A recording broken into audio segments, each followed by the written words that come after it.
Hi, I'm Leonard Judge, and I'd like to read one of the stories in this series, Anne of Green Tomatoes.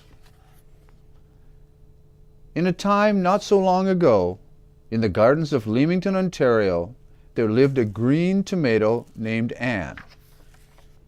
Anne loved reading and had a huge imagination. She always had her stem in a book. Her favorite authors were Yam Martel and Gabrielle Poix. She bought their latest books from the market at the end of the garden. On her way home, she started reading one of the new books, Life of P. Anne had also written many stories. She dreamed of becoming an author. She had just completed 2 stories called The English Parsnip and The Blind Asparagus.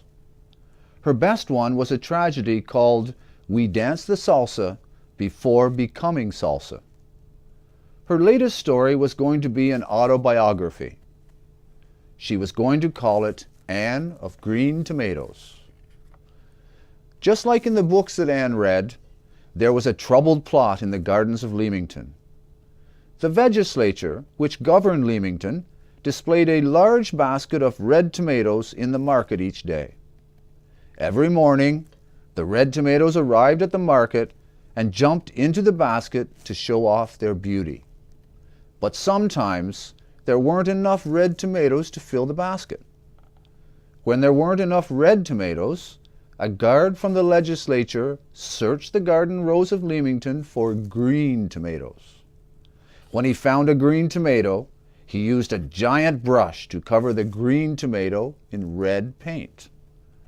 The painted tomatoes were then taken to the market.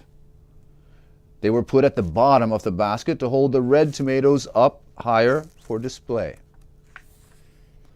One Saturday, Anne sat quietly in the middle of the vegetable rows, writing her latest story. She was trying to describe what Anne of Green Tomatoes looked like. She wrote, Anne wore a straw hat with spinach wrapped around, and 2 red carrots picked freshly from the ground. As Anne's imagination flourished, the guard found her. He took his giant paintbrush and painted Anne red.